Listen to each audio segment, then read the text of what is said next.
Oke, Assalamualaikum warahmatullahi wabarakatuh. Untuk sahabat misteri leluhur, dimanapun kalian berada, semoga sehat selalu, dipanjangkan umurnya, dan dilancarkan segala usaha kalian semua di sana, baik yang di sahabat misteri leluhur di Facebook maupun di TikTok dan di YouTube kita. Terima kasih untuk yang sudah like, share, dan subscribe di channel kita. Semoga kalian sehat, berkah, dan banyak rezekinya. Untuk tema kali ini atau judul kali ini di podcast kita di Sahabat Misteri Leluhur, ini tentang makom Ibu Cantri. Nah, adanya di daerah Jawa Barat. Makam Ki Buyut Santri. Makam Ki Buyut Santri, sebagai sebuah situs ziarah utama atau cagar budaya di Kabupaten Indramayu sangat terbatas. Namun nama, Buyut Santri, tercatat sebagai salah satu nama wilayah atau blok gang di Desa Arahan Kidul, Kecamatan Arahan, Kabupaten Indramayu. Masyarakat di Indramayu memang banyak yang mengkeramatkan dan menghormati berbagai makam leluhur atau Kibuyutan. Beberapa makam keramat leluhur buyut yang terkenal di Indramayu antara lain. Makam keramat buyut di Indramayu Buyut Tambi, terletak di Desa Tambi, Kecamatan Sliek. Buyut Sleman, terletak di Desa Sleman, Kecamatan Sliek. Buyut Banjar, terletak di Desa Bulak, Kecamatan Jatibarang. Buyut Tuban, terletak di Desa Juntinyuat, Kecamatan Juntinyuat. Buyut Gentong, terletak di Desa Losarang, Kecamatan Losarang. Dan banyak makam-makam yang dikeramatkan sebagai cagar budaya Nusantara namun tidak menghilangkan nilai misteri leluhurnya. Baik, teman-teman sahabat misteri leluhur yang masih standby di HP-nya masing-masing, baik di Facebook maupun di YouTube ataupun di TikTok kita. Nah, ini kita untuk podcast malam hari ini berjudul Karomah Makom Ki Buyut Santri yang ada di daerah Jawa Barat.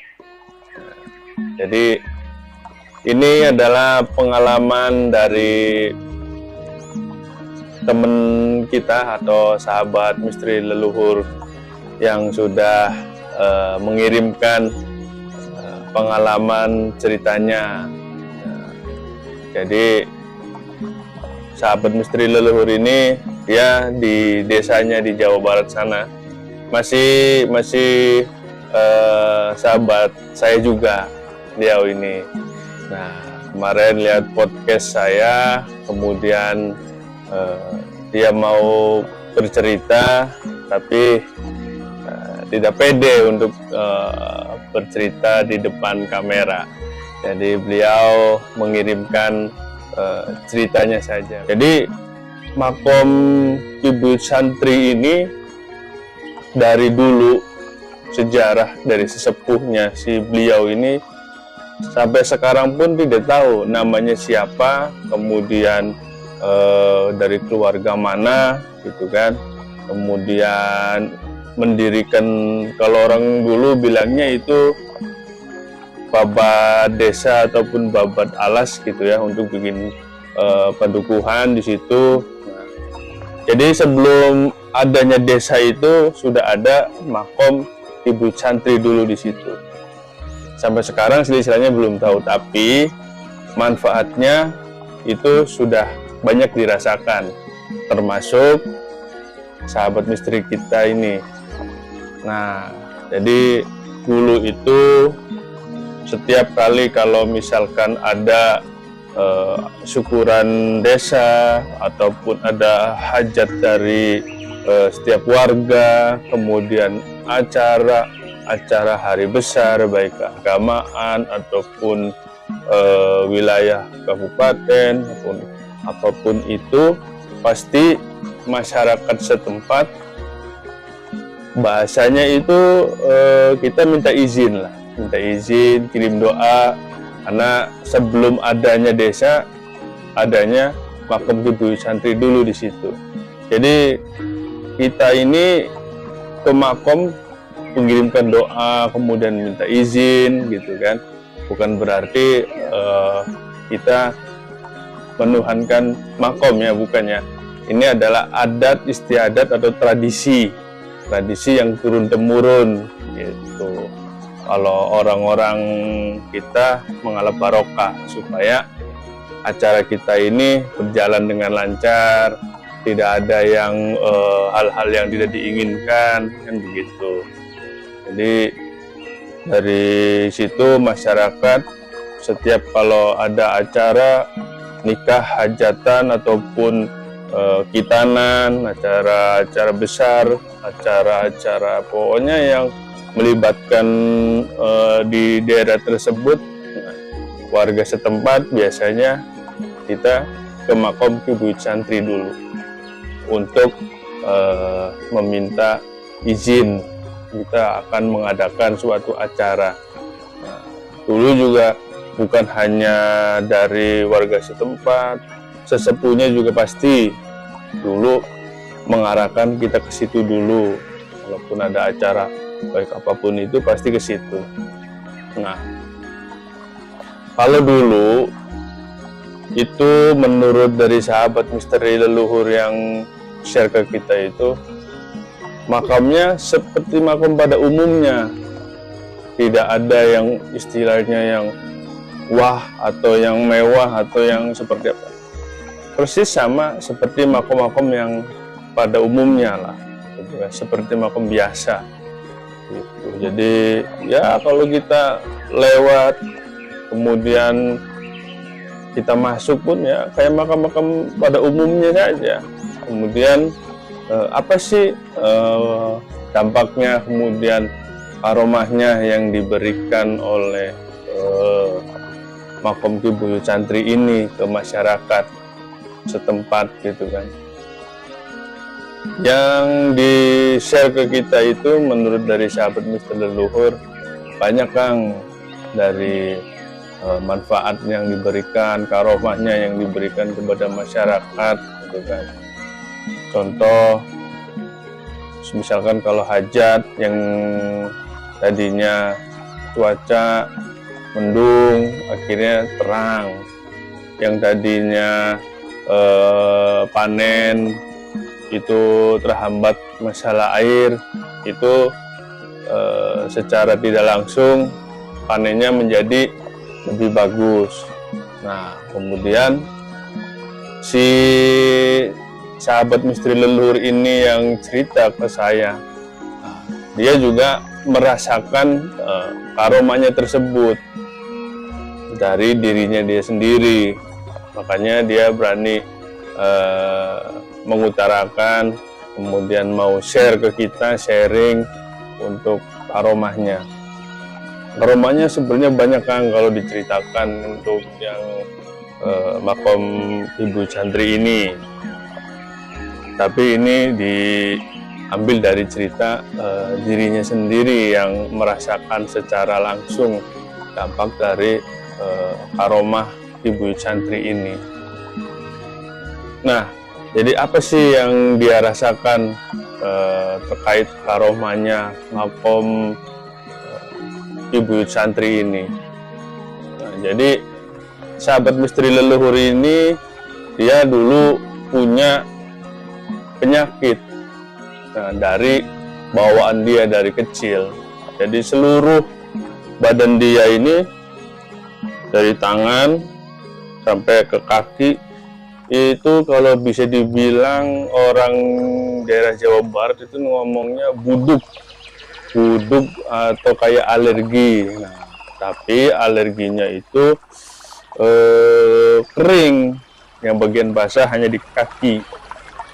Nah, jadi dia kalau sekolah itu dia sampai kelas sakit itu sampai kelas, kalau nggak salah dari dasar itu SMK kelas 2.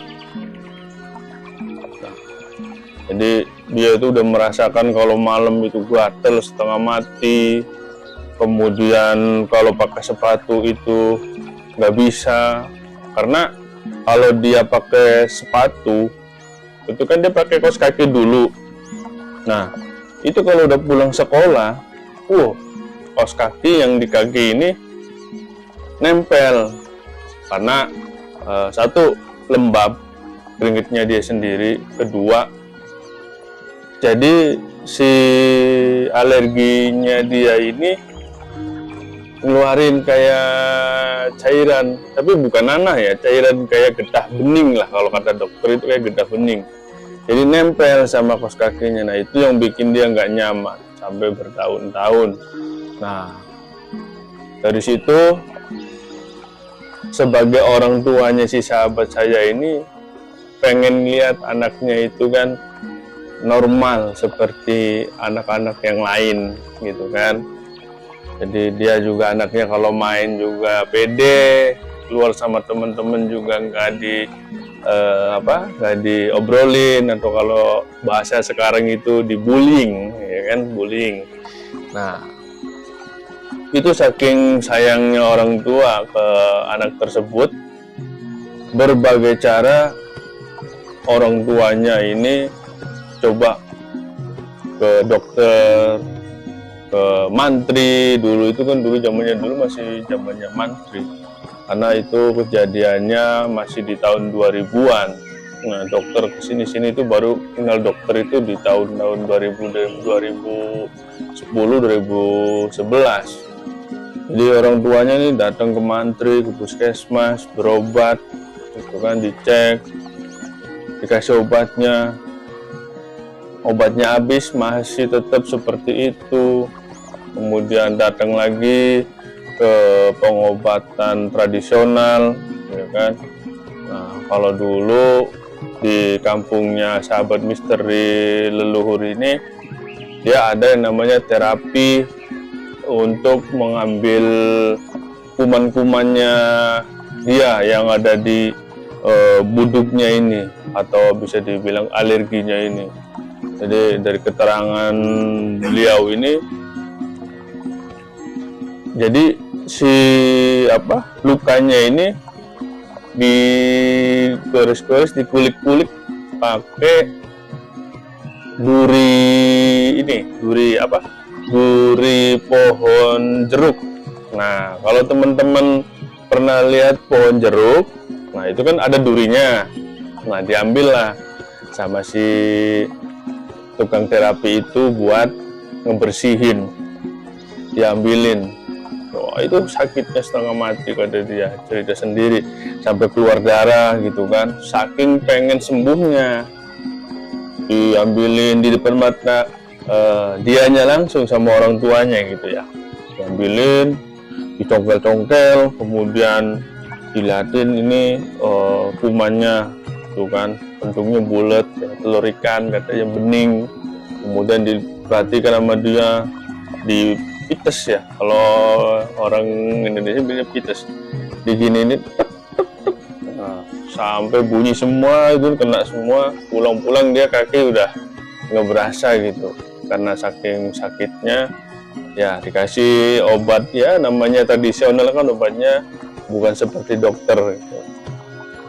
Terus seperti itu, yang ngerasain sakit, yang ngerasain gatel. Nah, sampai tetangganya bilang, oh coba makan kadal. Dia ikutin makan kadal nih, karena orang tuanya pengen sembuh anaknya, supaya tangannya bersih gitu kan, kakinya bersih, badannya bersih. Jadi kalau sekolah juga dia nggak ngeluh sakit kakinya. Cuman baunya juga lumayan, baunya amis, karena dia mengeluarkan getah bening itu. Karena kalau dia kakinya ketutup, otomatis lukanya ini akan mengeluarkan kayak getah bening gitu. Tapi karena sekolah itu kan dari jam 6 sampai jam 12 sudah berapa jam kan dibungkus. Nah jadi di situ kalau dia pulang sakit, kalau soalnya nempel di jari-jari dia, nempel antara luka dengan kaos kaki. Kaos kaki kan kita kalau pakai kan dia ini ikutin lekuk kaki kita kan. Nah, otomatis keringet jadi satu di situ sama si buduk itu, atau kayak sakit alerginya itu. Nah, balik lagi dengar tetangga juga ya, alhamdulillahnya tetangga sekitar juga pada peduli, pada aware gitu kan. Ya walaupun masih ada yang bahasanya ngebully gitu kan ya, namanya anak-anak kan kalau lagi main ada aja. Tapi sebagai orang tuanya pada support.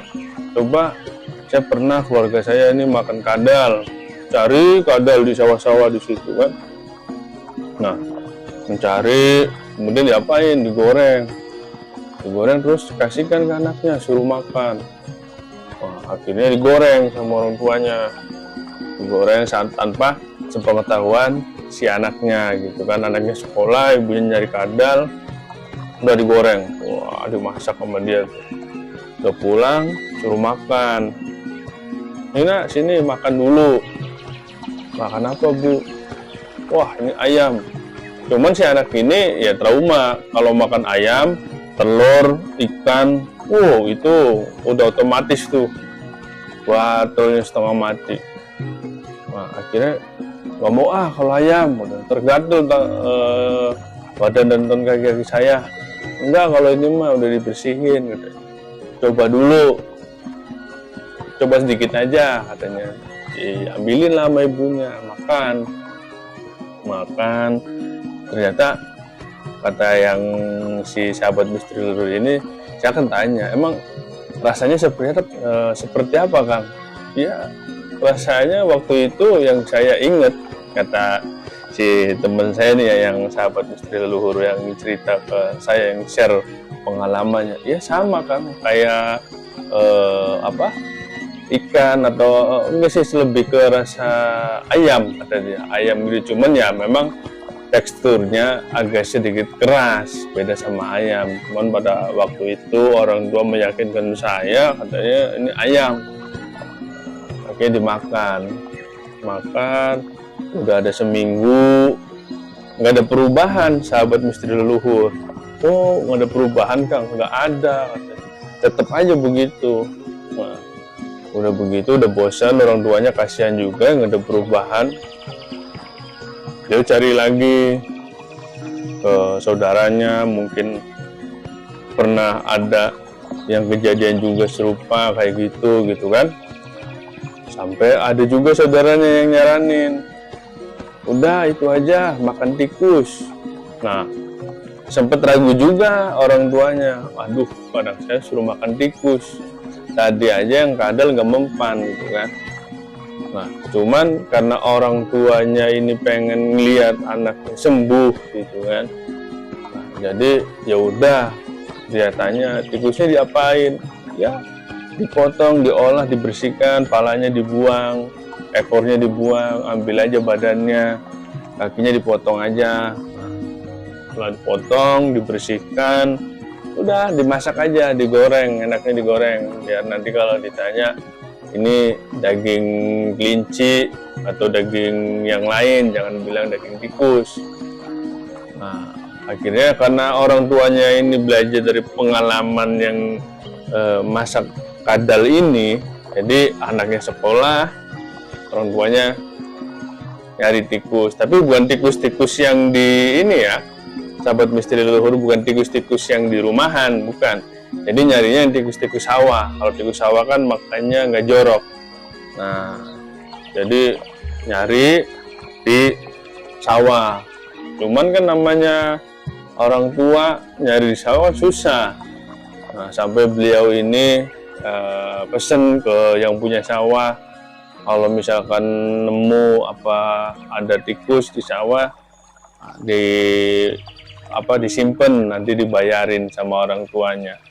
Nah akhirnya kalau di daerahnya beliau ini kan tempatnya mayoritas kanan kiri semuanya itu sawah. Nah kalau padi baru nanam padi itu biasanya benih yang udah umur sebulan lebih lah, itu biasanya banyak tikus tuh pada datang mau makanin benihnya, karena padi itu kalau masih muda rasanya enak. Kadang kita juga kalau makan tumbuhan yang masih muda kayaknya enak gitu kan, gurih. Nah dari situ malam dapat, pagi disimpan dulu sama orang tuanya nih. Itu juga ngumpet-ngumpet, jangan sampai tahu anaknya. Kalau tahu anaknya udah pasti nggak mau makan. Jangankan anak kecil, kita aja dengar cerita kayak gini, ya tikus dimakan ya kan, udah pasti nggak mau tuh. Akhirnya Udah anaknya sekolah, ibunya motong-motong tikus, diolah tikus itu ya kan, gimana supaya rasanya enak dimakan kan gitu. Nah, akhirnya pulanglah anaknya sekolah, pulang biasa suruh makan. Dek, sini makan dulu. Ya, makan apa Bu? Ayam. Oh, daging ayam? Iya, daging ayam, makan aja. Dimakan lagi sama dia. Padahal mah orang tuanya nggak tega. Cuman karena pengen sembuhnya nih orang lihat anaknya kondisinya seperti itu, karena dia kalau malam pasti nih anak kelojotan, gatel, perih. Kadang kalau bangun tidur itu di spraynya gitu ya. Nah itu ada kayak bekas ya, namanya kayak getah bening gitu, nyiplak kan di spray. Karena tidur kan kaki otomatis kan, orang tidur tuh nggak berasa, kadang kanan kadang kiri. Nah itu nyiplak, itu berasa, kadang nempel di sela-sela jarinya itu. Nah, jadi ibunya ngerasa kasihan, pengen anaknya sembuh gitu kan, apa aja dia lakuin.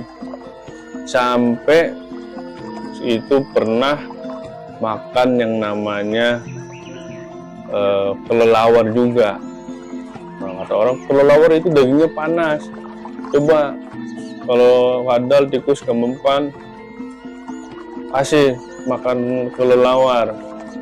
Lu bingung, tikus aja susah, kelelawar lagi. Ya udah, akhirnya ya biasanya itu ada yang suka ngobor-ngobor burung kalau malam. Dia nunggu, ya dia pesen juga kan sama orang.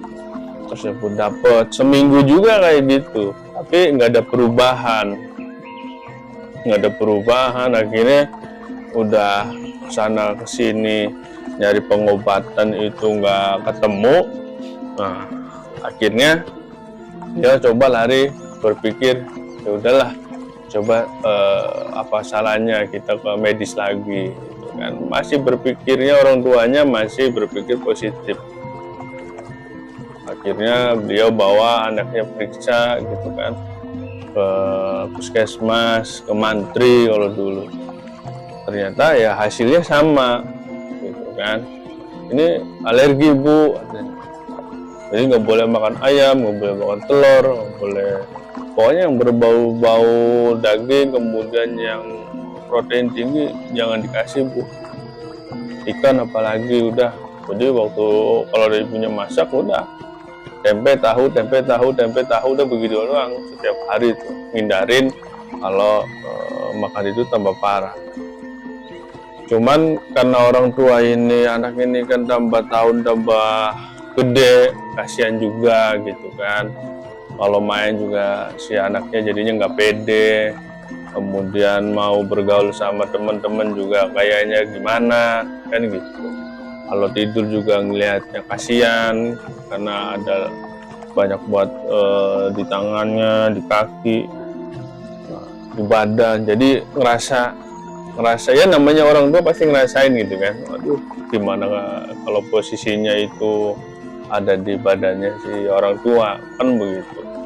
Itu udah otomatis kalau malam udah pasti tidur ya, memang kan namanya anak kecil kan, walaupun gatel ya tidur aja, tapi sebagai orang tua pasti nggak bakalan tenang, lihat lagi garuk-garuk gitu.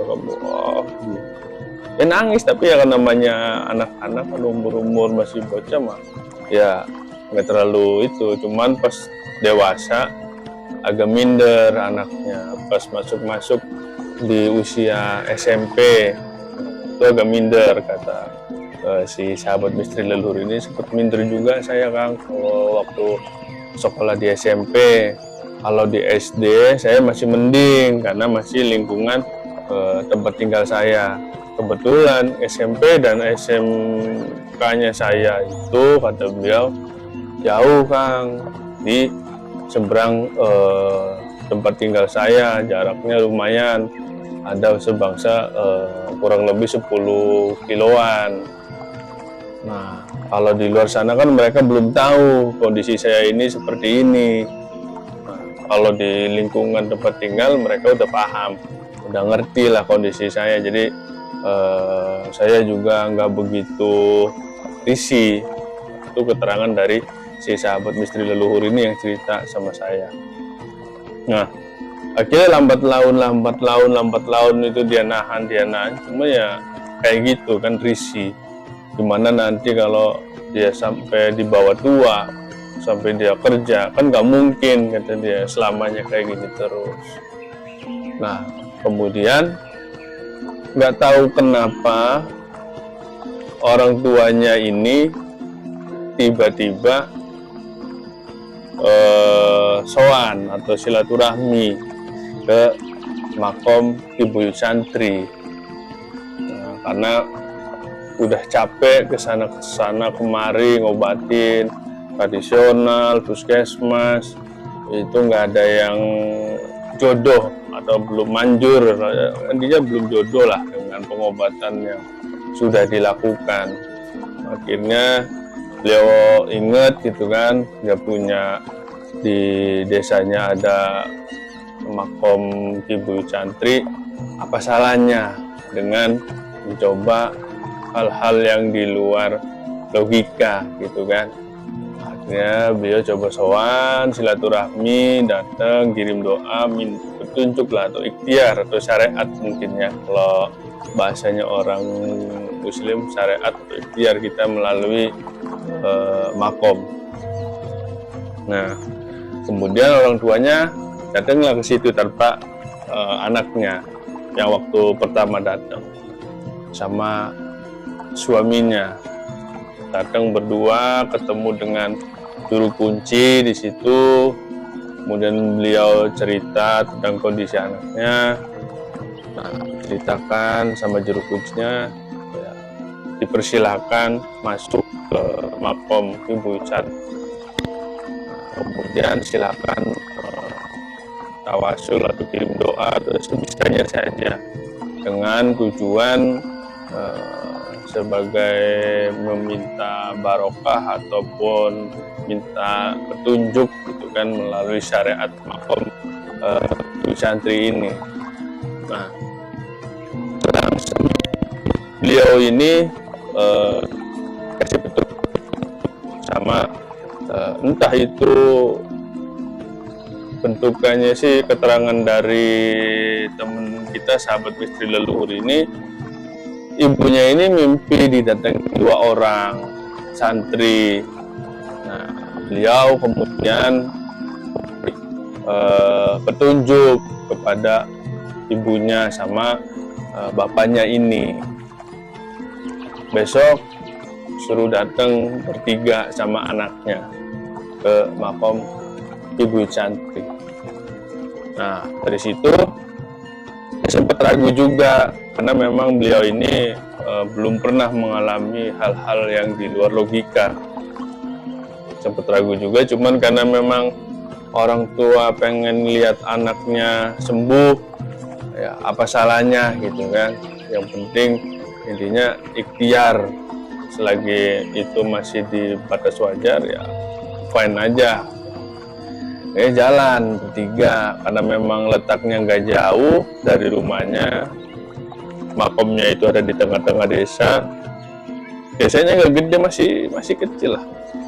Itu keterangan dari sahabat misteri leluhur kita itu, kalau di data warganya itu masih ada 800 kakak. Jadi ya masih kecil, namanya desa itu masih kecil. Orang cuman ada 2 RT di desa itu. Jadi kalau disuruh datang ke makomnya ya nggak jauh, tinggal jalan kaki dari rumah dia, jalan dari rumah dia yang di belakang, ya jaraknya paling 1 kilo dari rumah kan, tinggal jalan di bertiga. Nah, sampai di makom Ki Buyut Santri, masuk. Nah, mereka di situ cerita ke juru kunci di situ, dia menceritakan bahwa dia dimimpikan oleh 2 santri, kemudian mengarahkannya untuk datang ke sini sowan lagi. Nah, dengan harapan anaknya ini sembuh seperti anak pada umumnya. Akhirnya dipersilakan sama juru kunci, silakan Pak, monggo. Nah, akhirnya satu keluarga ini masuk. Karena memang makomnya itu tidak di kutagara, tidak dialingi tembok, nggak tertutup, terbuka. Nah, jadi makom itu hanya sekedar ya kayak makom biasa. Ini makom 2 pilar dari kayu, ada 4, kemudian pakai genteng zaman dulu. Udah, karantina paling bata hanya berapa, 60 cm. Jadi kalau hujan air nggak masuk ke dalam. Udah kayak gitu doang tuh kuburannya. Nggak yang kalau kita lihat di TV-TV kan, kalau sekarang itu kan kalau ada makom nih keramat, wah udah pasti tuh temboknya rapat, muter ya kan, sampai nggak kelihatan tuh kuburannya. Kalau mau masuk pasti harus pakai bahasanya ya itulah kayak mahar atau apalah itu kan. Nah beda kalau di Buyut Santri, karena memang beliau juga di situ juru kuncinya juga silakan, mempersilakan kalau ada yang mau kirim doa apa silakan, tidak dipungut biaya. Kalaupun ada yang mau ngasih, yaitu buat peremajaan di makom tersebut. Jadi kalau kita lewat kelihatan makomnya kayak makom biasa gitu. Nah balik lagi ke cerita sahabat misteri kita ini. Nah akhirnya dia berdoa di situ kan, tanpa dibimbing sama juru kunci ataupun siapa ustadz atau siapa enggak. Jadi kalau di situ datang ya udah kirim doa, ya udah sebisanya yang datang aja. Kalau di tempat-tempat lain kan, bu butuh ini enggak pak, butuh buat yang mendampingin enggak gitu kan. Kalau itu enggak, bebas udah, karena di desa itu terkenalnya makom ini adalah Ibu Santri. Ya udah ya, doa sebut namanya ya kan. Kalau misalkan contoh ila hadrotin summa ila ruhi jami ahli kubur ya kan, untuk fakir Ibu Santri binti Fulan, saya contoh seperti itu.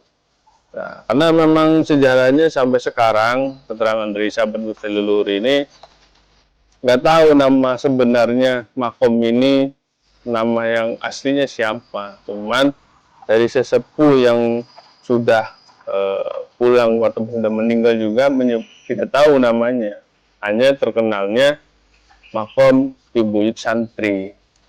Nah, ini balik lagi teman-teman sahabat misteri leluhur, cerita ke satu keluarga ini kan, kita berdoa udah selesai pulang.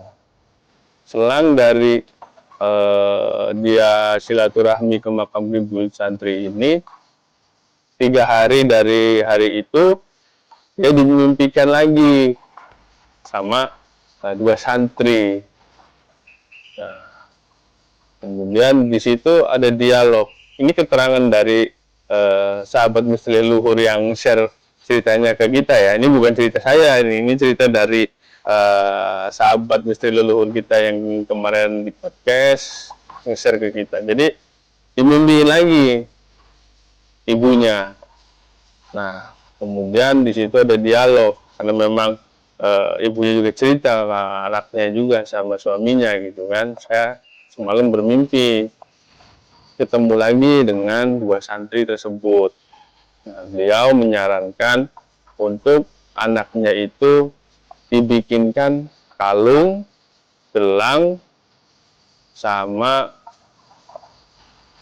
apa tuh satu lagi, uang koin dicampur beras kasih kencur. Nah akhirnya suaminya juga ngomong, oh berarti kok sama ya mimpinya. Sama gimana? Sama kayak gitu juga dikasih tahu. Nah akhirnya si ibunya sama bapaknya ini datang lagi ke juru kunci kan, di situ mempertanyakan, karena memang masih awam dia apa ini maksud dari mimpi yang disampaikan ini. Nah, akhirnya dia sowan ke juru kunci, dia cerita, akhirnya dijelaskan lah di situ. Dibikinkan kalung dari uang kertas, sama bikin gelang dari uang kertas, kemudian uang koin sama beras campur kencur. Nah, akhirnya dijelaskan lah di situ. Bikin kalung sama gelang dari uang kertas yang garis 100.000, bukan 100.000, 100 perak yang kertas, yang dulu yang warna merah. Kalau anak-anak tahun kelahiran 93 sampai tahun 2000 mungkin masih ngerasain ya. Yang uang kertas, yang 100 perak tuh yang gambar perahu penisi. Ya, nah itu. Nah, dibikin kalung sama dibikin gelang. Nah, yang cerita dijelasin sama juru kuncinya, bikin kalung sama gelang. Kalungnya satu, gelangnya 4. Oh gitu ya, Pak. Ya. Nah, terus kalau itu yang koin, beras sama kunyit itu bagaimana Pak? Nah, kalau untuk yang itu koin seadanya aja. Kalau pakai baskom, pakai mangkok, campur sama beras, kasih kunyit. Terus itu buat syukuran di jalan, dapat di depan rumah. Kalau orang Jawa Barat bilangnya, kalau kata sahabat misteri leluhur kita ini, surakan, surakan gitu kan, surak. Kalau orang Jawa Barat sana ini surak. Ada syukuran di jalan gitu kan. Dilempar-lempar duitnya tuh sama beras sama koinnya gitu kan, kumpulin tetangganya, kemudian surakan, dilempar ke dia. Nah, kemudian selesai diceritain dari si juru kunci ini, ya udah harinya terserah kapan aja, yang penting setelah asar untuk melaksanakannya. Nah, dari situ udah pulang. Selang sehari besokannya dikerjakanlah eh, nasihat itu. Anaknya dipakein kalung, dipakein gelang dari duit itu ya kan, yang 100 perak itu. Kemudian sorenya ya dia sambil berdoa gitu kan, minta sama yang Maha Kuasa melalui syariat ataupun ikhtiar yang disampaikan dari dua santri atau makom pintu santri ini. Nah, dari situ akhirnya dikerjakan suraka. Wah, dikumpulin kan tetangganya dan minta berdoa, mudah-mudahan anak saya bisa sembuh seperti anak pada umumnya. Nah, kemudian surakanlah di situ. Wah, ditabur tuh. Wah, rame. Anak kecil, tetangga, apa ya kan. Lempar-lemparin udah selesai, udah. Kemudian anaknya juga berdiri di depan. Udah selesai semua, udah masuk. Nah, akhirnya nggak lama dari situ tuh. Walau alam, ini walau alam ya. Ini juga mungkin karena ikhtiar orang tuanya yang gigih, betul, pengen anaknya sembuh, gitu kan. Dengan syariat melalui makom ibu santri, balik lagi yang menyembuhkan Allah, cuman yaitu syariatnya atau karomahnya, mungkin dorongannya dari makom ibu santri ini. Itu selang 2 hari, ini menurut sahabat misteri leluhur yang sege kita ya, itu sembuh di tangan, di kaki, bersih, nggak ada bekasnya. Sampai saya yang benar mas, iya, sampai dikirim fotonya dia itu kan waktu kecil sampai yang sekarang gitu kan. Dulu gitu mas, iya. Kalau sekarang tuh bersih. Itu karomah dari makom tubuh santri yang dia rasakan sendiri. Nah, pas dia sudah lulus sekolah, lulus SMK, dia kerja, udah lama nggak pulang lagi ke daerah dia. Nggak lama pas mau balik lagi, lihat di situ makomnya ternyata sudah beralih dari yang dulu tempatnya untuk umum, sekarang menjadi ada pengurusnya. Jadi kayak diurus sama satu keluarga. Jadi kalau orang mau situ, ya harus ada bahasanya untuk, kalau kita mau terkenal ya kan, apa sih, buat pemeliharaan kuburannya, tapi yang nggak sewajarnya. Nah, ini ya udah, sekarang udah tertutup, udah nggak bisa ngeliat dari jauh. Kalau dulu bebas, siapa aja bisa masuk.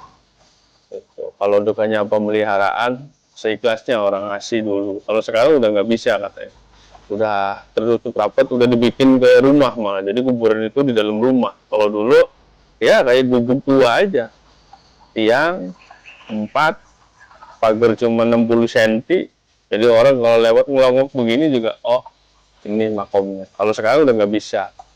Nah, kan katanya juga udah banyak orang-orang juga yang silaturahmi ke makam beliau dari tetangga desa ataupun dari mana ada pada datang di situ setiap malam Jumat apalagi hari-hari tertentu. Nah, itu sedikit pengalaman yang di-share oleh sahabat misteri leluhur kita di Karomah Makom Ki Buyut Santri. Nah, untuk sahabat misteri leluhur dimanapun kalian berada, jadi ini ada pembelajaran. Pembelajarannya apa dari cerita yang disampaikan sahabat misteri leluhur kita ini. Nah, perlu digarisbawahi sahabat misteri leluhur, apa pembelajarannya, hikmahnya? Satu, pertama adalah cintanya seorang orang tua kepada anaknya, ya kan? Saking pengen anaknya sembuh, ya kan? Apapun dilakukan untuk anaknya. Ya, ke sana kemari, wah, pengen sembuh punya itu. Cintanya seorang orang tua kepada anaknya. Nah, itu takkan tergantikan lah, ya kan? Makanya orang tua itu nomor satu. Apapun usaha kita udah pasti harus izin dulu ke orang tua, gitu kan? Karena perjuangannya dari cerita ini udah kelihatan, ya kan? Perjuangan orang tua itu untuk anaknya sembuh aja sampai rela itu harus sana kemari. Gimana kalau anaknya susah, kenapa pasti orang tua yang membantu. Nah, yang kedua, apa pembelajaran dari Makom Ki Buyut Santri ini, gitu kan? Nah, ini banyak pembelajarannya teman-teman sahabat misteri leluhur dimanapun berada. Banyak orang yang menangkapnya itu kurang objektif atau kurang tepat, ya kan? Wah, ngapain sih minta sama yang di kuburan? Ngapain sih kita datang ke kuburan, gitu kan? Nah, ini perlu digarisbawahi teman-teman. Kita datang ke makom itu hanya sebagai syariat, ya kan, minta kesembuhan, tapi tetap doanya kita itu ke yang maha kuasa, kepada keyakinan kita masing-masing. Karena kalau kita ke makom itu sebenarnya adalah tujuannya itu bagus. Orang kita datang ke makom itu tujuannya bagus. Yang pertama apa? Yang pertama adalah kirim doa untuk orang yang sudah meninggal, ya kan, baik itu keluarga, kerabat, orang tua yang sudah mendahului kita, itu untuk kita kirim doa. Karena ada yang memang kita sudah kenyang mengurus orang tua, kemudian ada yang anak yang belum sempat membahagiakan orang tua, kedua orang tuanya meninggal dengan cara apa, ya kan? Ada yang dengan cara merapikan kuburannya, kemudian ada yang kirim doa. Nah, itu yang pelajaran yang satu, yang pertama, kenapa kita datang ke makom, gitu kan? Yang kedua, apa sih hikmahnya kita datang ke makom, gitu kan? Mengingatkan kepada yang masih hidup bahwa kita hidup itu tujuannya adalah untuk sementara. Yang pasti itu kan seperti yang orang sudah meninggal. Jadi kita ke makom itu untuk melihat, ini loh nanti untuk kalian yang masih hidup bakalnya ke sini, mati atau dikubur. Jadi kalau kita datang ke makom, gitu kan, harta kita yang banyak, kemudian keilmuan kita yang sakti, kita yang punya titel, kita sekolahnya tinggi, kalau udah mati udah nggak ada yang perlu dibawa lagi. Jadi kita datang ke makom itu banyak sebenarnya pembelajarannya. Jadi kalau orang ke makom itu jangan dianggapnya wah dia nyupang, wah dia musyrik. Enggak, dilihat dari sisi yang positif ngelihatnya. Kita belum tentu orang datang ke situ mau nyupang, ya kan? Belum tentu. Kalau memang dia ikhtiar, seperti yang teman sahabat Misteri Leluhur kita ini share ke saya gitu kan, ke channel saya, ambil positifnya. Nah, jadi orang-orang yang datang ke makom keramat ataupun makam ke para wali, apa makam ke pejuang gitu kan, seolah-olah kita ini mengingat bahwa kita ini akan mati. Kemudian kalau kita ke makam para wali, para ulama, para pejuang, kita menghormati dalam hal perjuangan beliau selama beliau masih hidup, syiar beliau selama beliau ini syiar kemana-mana tentang agama, baik itu ulama, para wali. Nah, itu hikmah dari kita berziarah kubur untuk mengingatkan diri kita yang masih hidup. Nah, itu juga kalau misalkan orang yang dikubur kalau dihidupin lagi, dia cuma satu mintanya. Kalau teman-teman dengar ceramah gitu ya kan, itu orang yang mati, doanya cuma satu. Kalau boleh dihidupkan lagi sehari saja, pasti dia, apa yang dia kejar? Sholat